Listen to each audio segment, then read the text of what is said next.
Salut la famille, j'espère que vous allez bien. Une fois de plus, bienvenue sur notre chaîne préférée. Aujourd'hui, on se note une nouvelle information en Afrique. La Mauritanie et le Tchad prennent acte et respectent la décision souveraine du retrait du Burkina Faso et du Niger, après l'annonce antérieure de celui du Mali, disent les deux pays.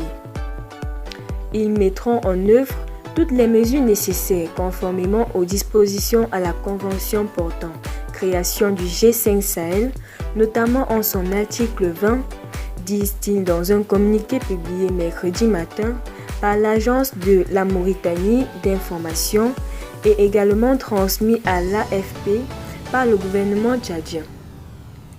Le G5 Sahel peut être dissous à la demande d'au moins 3 États membres. L'article 20 de la Convention dit que le G5 Sahel peut être dissous à la demande d'au moins 3 pays membres.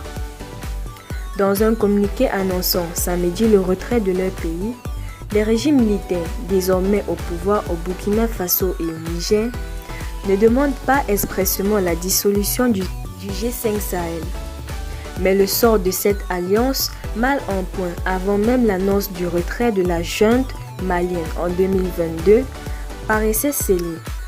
Les pays membres avaient mis sur pied en 2017 une force militaire conjointe dont l'efficacité est restée très limitée.